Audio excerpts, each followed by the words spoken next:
history of the United States of America. Hi, boys and girls, ready to get started? Once upon a time, there were these people in Europe called pilgrims, and they were afraid of being persecuted.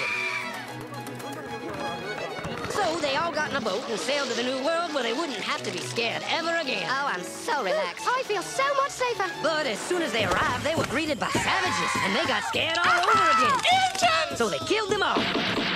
Now, you'd think wiping out a race of people would calm them down, but no. Instead, they started getting frightened of each other. Witch! So they burned witches. In 1775, they started killing the British so they could be free. And it worked, but they still didn't feel safe. So they passed a Second Amendment which said every white man could keep his gun. I loves my gun. Loves my gun. Which brings us to the genius idea of slavery. You see, boys and girls, the white people back then were also afraid of doing any work. So they went to Africa, kidnapped thousands of black people, brought them back to America, and forced them to work very hard for no money.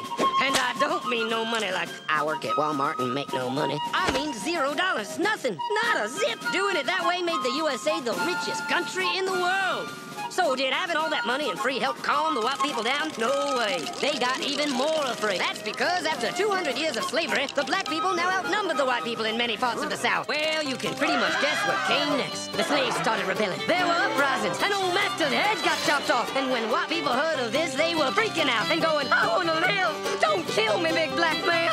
Well, just in the nick of time came Samuel Colt, who in 1836 invented the first weapon ever that could be fired over and over without having to reload. And all the Southern whites were like, yeah! But it was too late. The North soon won the Civil War and the slaves were freed. Yep, they were free now to go chop all the old master's heads off. And everybody was like, oh no, we're gonna die. But the freed slaves took no revenge. They just wanted to live in peace. But you couldn't convince the white people of this. So they formed the Ku Klux Klan. And in 1871, the same year the Klan became an illegal terrorist organization, another group was founded, the National Rifle Association. Soon politicians passed one of the first gun laws, making it illegal for any black person to own one.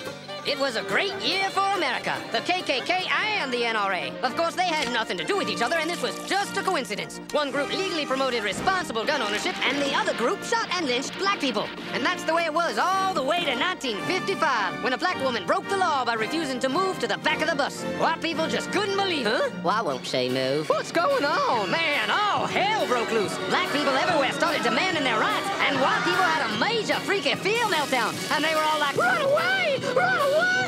And they did. They all ran fleeing to the suburbs where it was all white and safe and clean. And they went out and bought 250 million guns and put locks on the doors, alarms in the houses, and gates around the neighborhoods. And finally, they were all safe and secure and snug as a bug. Beijo, cozinheiro.